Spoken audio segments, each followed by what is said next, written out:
everybody, and welcome to Princess Stephanie's Storytime with me, Princess Stephanie. Now today I'm going to tell you a wonderful story about one of my very dear friends. She's a little mermaid and she's called Ariel.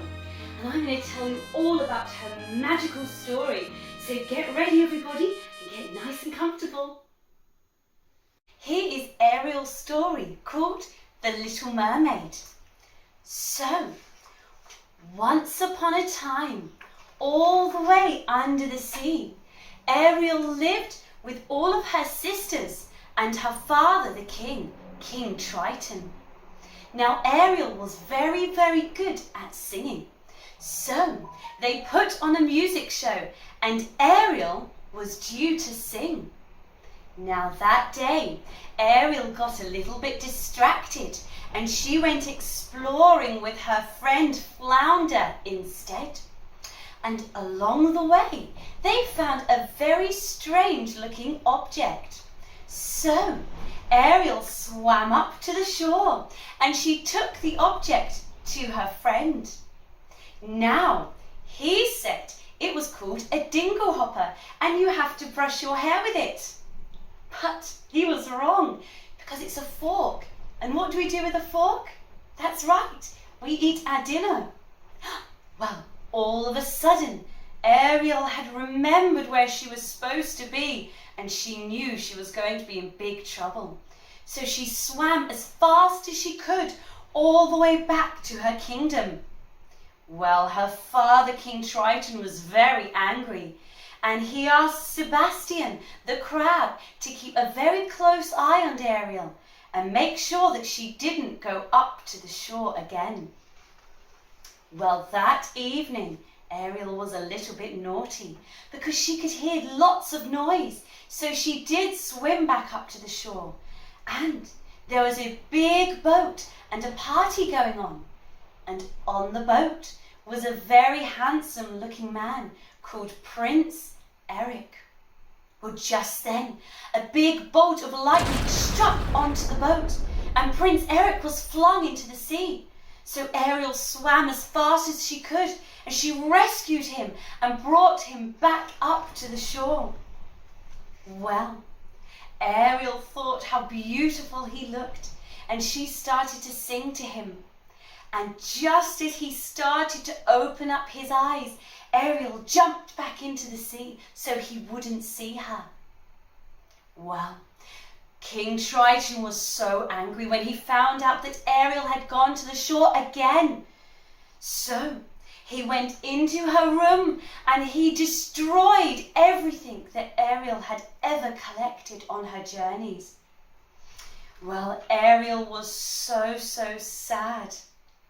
Then, all of a sudden, some eels appeared. And these eels belonged to the sea witch called Ursula. And Ursula was a big octopus, and she is the baddie in our story. Well, they said to Ariel she should go and see Ursula, and she could help Ariel. Well, Ursula could, but at a price. Ursula said she could give Ariel legs so that she could go up on the shore and be a human. But Ursula would take away her voice.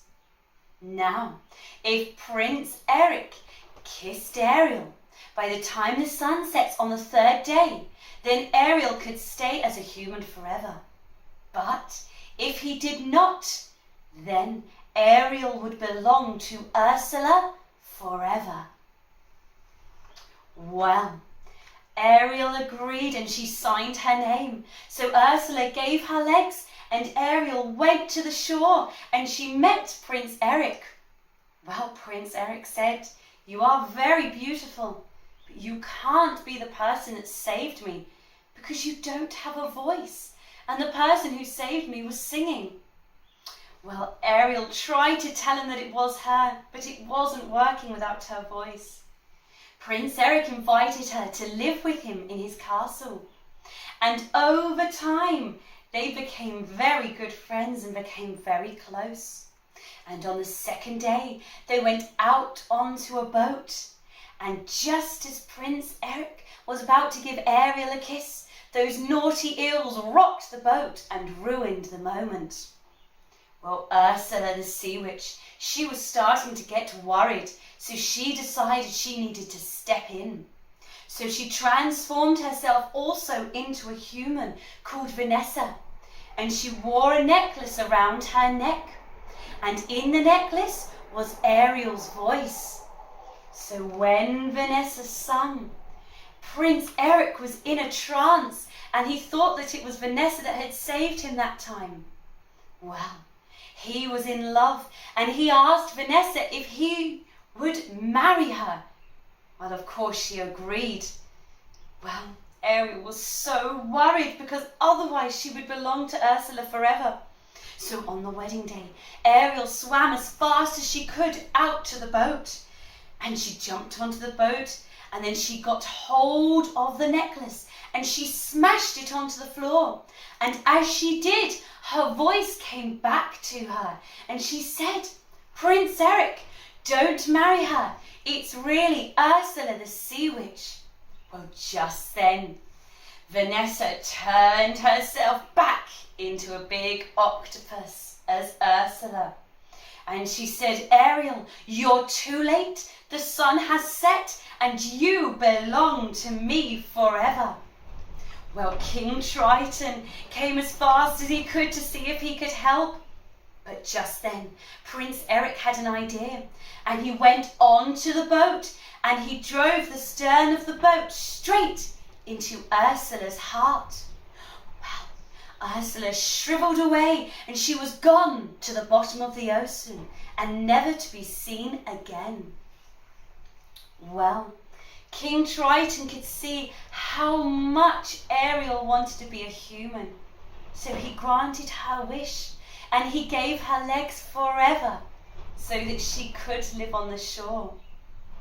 Well, Prince Eric asked Ariel if she would marry him, and she said yes. So they got married. Ariel became a princess, and they all lived happily ever after. Did you enjoy that, everyone? Oh, I hope so. Shall we get ready to do some dancing? Shall we have a sing-song to one of Ariel's songs? Now, this is one of my favourites called Part of Your World. So if you know this one, you can help me to sing along too.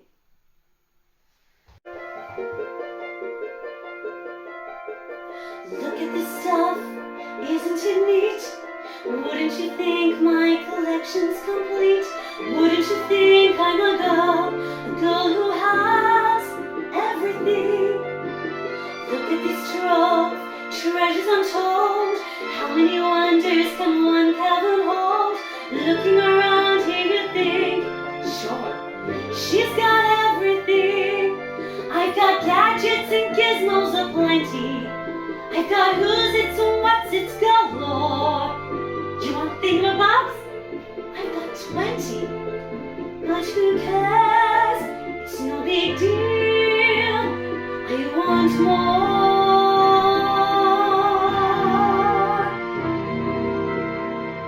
I wanna be where the people are.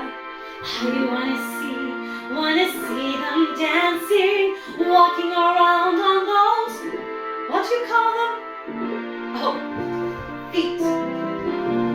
Flipping your fins, you don't get too far. Legs are required for jumping, dancing, strolling along down the, what's that word again? Street. Up where they walk, up where they run, up where they stay all day in the sun, wandering free. Wish I could be part of that world.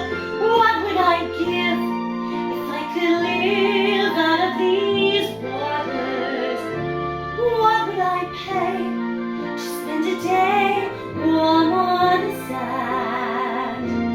Bet you're on land, they understand, but they don't reprimand their daughters.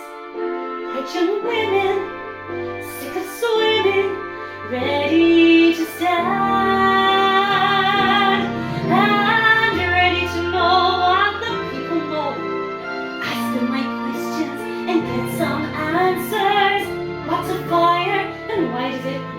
word. Bird, when's it my turn? Wouldn't I love to explore that shore above, out of the sea. Wish I could be part of that world.